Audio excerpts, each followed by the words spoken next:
Hello बच्चों, मैं Neeraj sir और आप मुझे देख रहे हैं यूट्यूब चैनल एनपी विद्यापीठ में। यदि आप अभी तक मेरे चैनल को सब्सक्राइब नहीं किए हैं तो सब्सक्राइब कर लीजिए। सब्सक्राइब करने का मतलब ये होगा कि आप जब सब्सक्राइब कर लेंगे तो मेरे वीडियो को सबसे पहले आप देख सकेंगे जब भी मेरा कोई भी नया वीडियो अपलोड होगा। तो चलिए, तो मैं आज आपको पढ़ाऊँगा क्लास 10th का हिंदी, और क्लास 10th के हिंदी में चैप्टर है 5 और 5 चैप्टर का ऑब्जेक्टिव देखेंगे। हालांकि इसके पहले जो है हम 1 से 4 तक का ऑब्जेक्टिव यूट्यूब पे अपलोड कर चुके हैं। यदि आप अभी तक नहीं देखे होंगे तो जाइए और उसको पहले देख लीजिए, फिर इसको देखिएगा और ज़्यादा समझ में आएगा, है ना। क्योंकि परीक्षा का समय काफ़ी कम है और सिलेबस ज़्यादा हम लोग को पढ़ना है। चलिए, तो माय डियर, बहुत कम समय में हम आपको लेकर चल रहे हैं यहाँ तक। आपका ज़्यादा समय नहीं लेना चाहेंगे। चलिए देखिएगा। चलिए,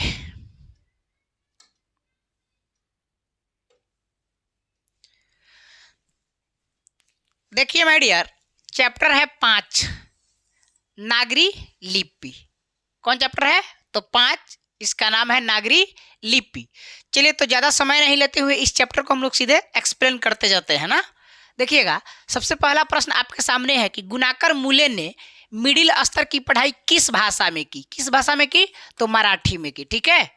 मूल्य ने अंग्रेजी व हिंदी की पढ़ाई कहाँ पर की? तो कहाँ पे की? वर्धा में। ठीक है। अगला प्रश्न है कि नेपाली भाषा किस लिपि में लिखी जाती है? तब ब्राह्मणी लिपि में। देखिए, अभी यहाँ ऑप्शन में दिया है, ब्राह्मणी भी दिया है, देवनागरी भी दिया है। देवनागरी लिपि में भी लिखी जाती है। आधुनिक नेपाली भाषा देवनागरी लिपि में भी लिखी जाती है। लेकिन ब्राह्मणी लिपि और देवनागरी लिपि का मतलब होता है कि ब्राह्मणी लिपि जो है वो ऐतिहासिक लिपि है, पुराना लिपि है, और इसी से उत्पत्ति हुआ है देवनागरी लिपि का। ठीक है। तो अगर ऑप्शन में ब्राह्मणी और देवनागरी हो तो यहाँ ब्राह्मणी लिपि पे आप मार देंगे। ठीक है। अब जो आपके सामने ये अक्षर दिखाई दे रहा है, इस अक्षर का संबंध वर्तमान में किस भाषा से है? तो ये है आपको मराठी से है। ठीक है। वांगला लिपि प्राचीन नागरी लिपि की है। क्या है? तो बहन है। इस प्रकार से हम लोग देखेंगे इसके अगले प्रश्न को। प्रश्न 5 के बाद अब हम लोग देखते हैं प्रश्न 6 को। ध्यान दीजिएगा, प्रश्न 6 आपके सामने है। केरल के शासकों के द्वारा सिक्कों पर वीर केरलस्य शब्द किस लिपि में लिखी गई थी? है ना। तो ये होगा नागर लिपि में। किस लिपि में? तो नागर लिपि में। पहले पहल किन राजाओं के लेखों के लिपि को ही नंदी नागरी नाम दिया गया था? तो ये होगा विजयनगर के राजाओं का। कहाँ के? तो विजयनगर के राजाओं का। अगला है टकसाल का संबंध है किससे? तो सिक्कों से। कोई दिक्कत? चलिए, तो 8 के बाद अब हम लोग देखते हैं फिर कौन? तो 9वां नंबर प्रश्न। कौन प्रश्न माय डियर? तो 9वां प्रश्न। अब देखिए, 8 नंबर के बाद हम लोग देखेंगे 9 नंबर प्रश्न। 9 नंबर प्रश्न आपके सामने है, देखिएगा। दिया हुआ है श्रवण बेलगोला स्थान का संबंध है किससे है? तो जैन धर्म से। आगे है किस शासक ने अपने सिक्कों पर राम सीता की आकृति और नागरी लिपि में राम सीए शब्द अंकित करवाए थे? किस शासक ने करवाए थे? तो अकबर ने, है ना। अब है नागरी लिपि शीर्षक निबंध के निबंधकार हैं। कौन है माय डियर? तो गुणाकर मूले है। कौन है? तो गुणाकर मूले। नागरी लिपि शीर्षक पाठ किस पुस्तक से लिया गया है? तो भारतीय लिपियों की कहानी से, है ना। फिर अगला प्रश्न है 13 नंबर में कि मराठी भाषा की लिपि कौन सी है? तो आप बताएंगे देवनागरी। कौन सी है? तो देवनागरी। ठीक है। चलिए, तो अब 13 नंबर के बाद हम लोग देखेंगे प्रश्न 14। कौन देखेंगे माय डियर? तो 14 नंबर प्रश्न। देखिए, 14 नंबर प्रश्न आपके सामने है। सिद्धम क्या है? तो ये एक प्रकार की लिपि है। किसे देवनागरी की संज्ञा दी गई है? तो काशी को। हिंदी के आदि कवि कौन है? तो ये है सरहपाद। ठीक है। अगला है अमोघ वर्ष कौन है? अमोघ वर्ष कौन था? प्रश्न 17 है अमोघ वर्ष कौन था? तो ये प्रख्यात राष्ट्रकूट राजा है ना, प्रख्यात राष्ट्रकूट राजा। अगला बेतमा कहाँ है? तो कहाँ है? इंदौर के पास। कहाँ है माय डियर? तो इंदौर के पास। चलिए अब हम लोग देखेंगे प्रश्न नंबर 20। तो देखिए अब 20 नंबर प्रश्न देखते हैं, आपके सामने है कि दक्षिण भारत के पांड्य प्रदेश से किस राजा के पलियम ताम्रपत्र मिले हैं? किस राजा के? तो राजा वर्गुन के, है ना। उत्तर भारत की विशेष से स्थापत्य शैली को क्या कहते हैं? तो नागर शैली कहते हैं। क्या कहते हैं माय डियर? तो नागर शैली कहते हैं। आगे है देवनागरी लिपि में मुद्रण के टाइप कब बने? तो 2 सदी पहले। नागरी लिपि कब एक सार्वदेशिक लिपि थी? कब थी माय डियर? तो कि पहले दक्षिण भारत की नागरी लिपि क्या कहलाती थी? तो सिद्धम कहलाती थी। क्या कहलाती थी? तो सिद्धम। माय डियर 25 नंबर प्रश्न आप देखेंगे। अब देखना है हम लोग को कौन 25 नंबर प्रश्न। देखिए 25 नंबर प्रश्न आपके सामने है, ध्यान दीजिए इधर।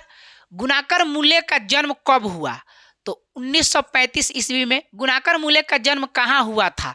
तो महाराष्ट्र में। गुणाकर मूल्य ने किस पुस्तक में पुरानी लिपियों की विस्तृत जानकारी दी? किस पुस्तक में? तो अक्षर कथा में, है ना।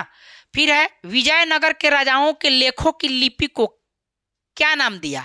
तो क्या नाम दिया माय डियर? आप अथवा करके फिर यही कह रहा है कि विजयनगर के शासकों के लेख किस लिपि में है? तो आप बताएंगे नंदी नागरी लिपि में है। ठीक है, चलिए तो इस प्रकार से 28 के बाद हम लोग देखेंगे अगला प्रश्न 29 आपके सामने है। गुप्तों की राजधानी को क्या कहा जाता था? क्या कहा जाता माय डियर? तो देवनगर। गुणाकर मूल्य ने विभिन्न विषयों पर कितने निबंध लिखे? तो 2500 से अधिक। भारतीय लिपियों की कहानी किनकी प्रसिद्ध रचना है? तो गुणाकर मूल्य की रचना है, नो डाउट। इस्लामी शासक का आरंभ काल है, क्या है? तो वह है 12वीं सदी, यानी इस्लामी शासक का आरंभ काल 12वीं सदी से है। अगला है कि गुणाकर मूल्य की मृत्यु कब हुई? तो 2009 ईस्वी में। कब हुई थी? तो 2009 ईस्वी में। चलिए माय डियर अब अगला प्रश्न है आपके सामने 34 नंबर देखेंगे। नागरी लिपि के आरंभिक लेख हमें कहाँ से मिलते हैं? तो वो दक्षिणी भारत से मिलते हैं। बेतमा दान पत्र किससे संबद्ध का है? थोड़ा सा ये लेटर जो है, अच्छा संबद्ध नहीं, ये समय है। बेतमा दान पत्र किस समय का है? तो आप बताएंगे 1020 ईस्वी का। उत्तर भारत से नागरी लिपि के लेख कब से मिलने लगते हैं? कब से मिलने लगते हैं माय डियर? तो 18वीं सदी से। क्या है? गुणाकर मूल्य। आगे है तमिल, मलयालम, तेलुगु, कन्नड़ भाषाएं हैं। कहाँ की? तो दक्षिण भारत की। ठीक है, तो 38 तक आप देख लिए। अब माय डियर अब देखेंगे 38 के आगे।